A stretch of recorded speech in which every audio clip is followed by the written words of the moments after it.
Assalamualaikum warahmatullahi wabarakatuh. Selamat pagi anak-anak. Gimana kabarnya pada pagi hari ini?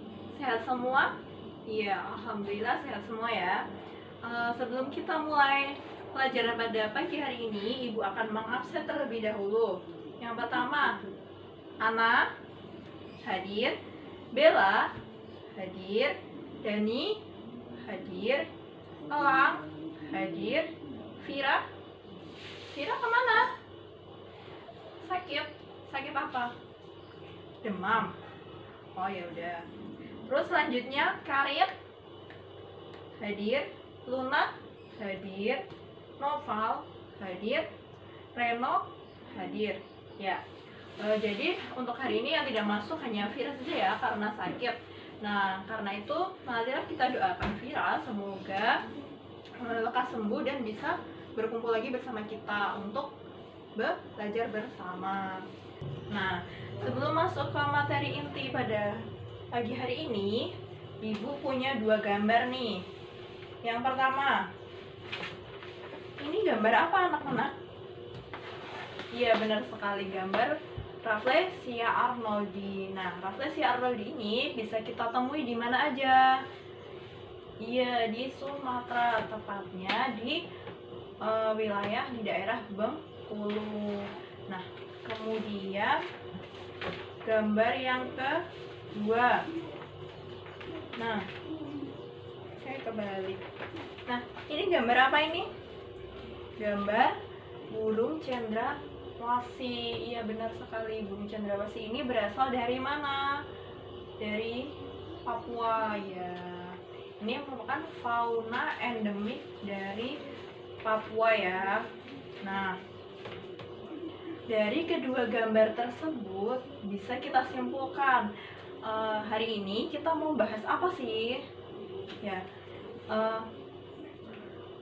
siapa yang bisa menebak hari ini kita akan masuk ke materi apa? Yo, siapa yo? Luna? Iya, hewan dan tumbuhan. Kevin? Flora dan fauna. Iya, benar sekali. Elang? Flora dan fauna yang ada di Indonesia. Iya, benar sekali. Jawaban ketiga teman-teman kalian ini benar semua. Kita akan bahas flora dan fauna yang ada di Indonesia. Akan tetapi ini kurang lengkap, kurang sedikit lagi. Apa? Siapa yang bisa melengkapinya? Elang? Iya, benar sekali. Sebaran flora dan fauna yang ada di Indonesia. Nah, sebelum masuk ke persebaran flora dan fauna yang ada di Indonesia, kita harus tahu dulu nih apa arti flora dan apa arti fauna. Nah, flora adalah keseluruhan jenis tumbuhan yang hidup di suatu habitat. Nah, sedangkan fauna itu adalah keseluruhan kehidupan hewan yang ada di suatu habitat. Nah, kita telah ketahui nih di Indonesia memiliki keanekaragaman flora dan fauna. Kenapa sih bisa beraneka ragam? Nah, hal ini ada dua faktor yang mempengaruhinya. Yang pertama itu faktor abiotik. Nah, faktor abiotik ini ada iklim, ada tanah, ada air, dan ada udara. Nah, yang kedua itu faktor biotik. Apa sih faktor biotik? Nah, faktor biotik itu ada hewan, ada manusia, dan ada tumbuhan. Nah, setelah kita ketahui faktor apa yang mempengaruhi sebaran flora dan fauna yang ada di Indonesia, kita langsung lanjut ke ini. Ibu punya gambar peta Indonesia. Nah, di peta Indonesia ini terdapat dua garis. Nah, ini garis apa sih? Ya, garis ini merupakan namanya garis Wallace sama garis Weber. Nah, garis Wallace ini dicetuskan oleh Alfred Russel Wallace pada tahun 1859. Garis ini merupakan garis khayal pada peta yang membagi atau memisahkan wilayah sini dengan wilayah ini. Kemudian garis Weber ini dicetuskan oleh Mark Wilhelm Carl Weber.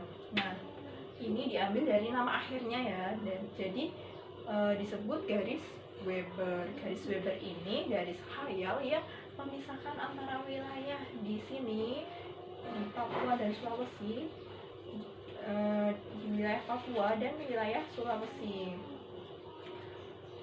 Selanjutnya kan kita telah ketahui kan tadi hal itu yang menyebabkan keanekaragaman flora dan fauna yang ada di Indonesia. Jadi langsung aja ya kita masuk ke flora yang ada di Indonesia. Ada apa aja? Flora yang ada di Indonesia itu dibedakan menjadi dua. Ada yang pertama berdasarkan iklim. Nah, berdasarkan iklim itu flora di Indonesia ada hutan hujan tropis. Hutan hujan tropis ini disebut juga hutan heterogen. Kenapa disebut hutan heterogen? Karena di dalam hutan tersebut ada beberapa jenis tumbuhan, makanya disebut heterogen. Nah, ini tersebar di wilayah Sumatera, Kalimantan, dan Papua. Kemudian yang kedua ada hutan musim. Hutan musim ini disebut juga hutan homogen. Kenapa disebut hutan homogen? Karena hutan ini hanya terdapat satu jenis tumbuhan, misalnya hutan jati, hutan meranti, dan sebagainya. Nah, hutan ini tersebar di wilayah Jawa Tengah, Jawa Timur, Nusa Tenggara Barat, dan sebagainya. Nah, yang kemudian yang ketiga yaitu ada stepa. Apa sih stepa itu? Stepa adalah padang rumput yang tanpa adanya pepohonan. Jadi hanya ada rumput-rumputan saja, tidak ada pepohonan sama sekali. Sedangkan untuk yang selanjutnya yaitu sabana. Nah, kalau sabana ini padang rumput yang terdapat beberapa pepohonan. Jadi bedanya stepa dan sabana ini terletak pada ada dan tidaknya pepohonan di wilayah tersebut. Nah, kemudian selanjutnya ada hutan mangrove. Hutan mangrove ini terletak di pantai yang berlumpur, tentunya ada di dataran rendah ya. Kemudian selanjutnya ada padang lumut. Nah, padang lumut ini dipengaruhi oleh cuaca dingin. Nah, kalau di Indonesia sendiri bisa kita temui di Puncak Jaya Wijaya. Nah, kemudian yang kedua itu berdasarkan geologi. Nah, itu ada 3. Yang pertama ada Asiatis atau wilayah barat, yang kedua ada Australis atau wilayah timur, yang ketiga ada wilayah peralihan atau wilayah tengah. Ini berada di antara Asiatis dan Australis. Nah, sampai di sini ada yang mau ditanyakan? Ya, kalau tidak ada langsung saja ya lanjut ke fauna yang ada di Indonesia. Fauna yang ada di Indonesia juga dibagi menjadi 3 wilayah berdasarkan garis Weber dan garis Wallace yang Ibu jelaskan di awal tadi. Nah, yang pertama itu fauna Asiatis. Nah, fauna Asiatis itu tersebar di wilayah Sumatera, Jawa, Kalimantan, Bali, Selat Makassar, dan Selat Lombok. Ada beberapa contoh hewan seperti ada harimau, ada gajah, dan sebagainya.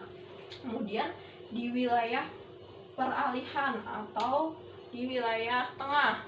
Nah, ini tersebar di wilayah Sulawesi dan Nusa Tenggara dan sekitarnya. Nah, hewan yang ada di sana apa aja sih? Kita ketahui seperti komodo, maleo, dan sebagainya. Nah, kemudian yang ketiga ada fauna Australis. Fauna Australis ini terletak di wilayah timur. Ada di Papua dan Kepulauan Aru dan sekitarnya. Ada hewan apa aja sih di sini? Di sini bisa kita temui kanguru pohon, terus burung cendrawasih yang dicontoh tadi. Nah, itulah materi pada pagi hari ini, yaitu mengenai persebaran flora dan fauna yang ada di Indonesia. Nah, kalau ada yang belum jelas bisa ditanyakan pada pagi hari ini juga. Ayo, siapa yang mau bertanya anak-anak? Ya, Luna gimana? Oh iya, pertanyaan yang bagus. Bagaimana faktor biotik dapat mempengaruhi sebaran flora dan fauna di Indonesia. Nah, kita telah tahu ya, faktor biotik yaitu contohnya ada manusia, hewan, dan tumbuhan. Nah, faktor abiotik itu merupakan salah satu faktor terbesar yang mempengaruhi sebaran flora dan fauna yang ada di Indonesia. Karena faktor biotik ini ada campur tangan dengan manusia, sehingga dapat dengan cepat untuk mengubah kondisi lingkungan yang nantinya dapat mempengaruhi sebaran flora dan fauna khususnya yang ada di Indonesia. Sebagai contohnya, adanya distribusi burung cendrawasih dari Papua ke Jawa oleh manusia. Nah, itu salah satu contohnya. Nah, begitulah jawaban dari Ibu. Ada yang ingin ditanyakan lagi?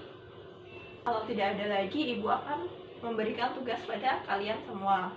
Nah, tugas pada pagi hari ini yaitu memberikan ciri-ciri khusus pada masing-masing kelompok persebaran flora dan fauna di Indonesia. Nah, tugasnya ditulis di buku, nanti dikumpulkan pada pertemuan selanjutnya ya. Nah, itu tugas dari Ibu. Ada yang ingin ditanyakan? Ya, kalau tidak ada, cukup sekian dari Ibu. Oh ya, jangan lupa untuk memberitahu materi dan tugas pada pagi hari ini kepada Vira ya, agar tidak ketinggalan materi selanjutnya. Nah, tetap semangat ya anak-anak untuk pelajaran selanjutnya. Dan sekian, wassalamualaikum warahmatullahi wabarakatuh.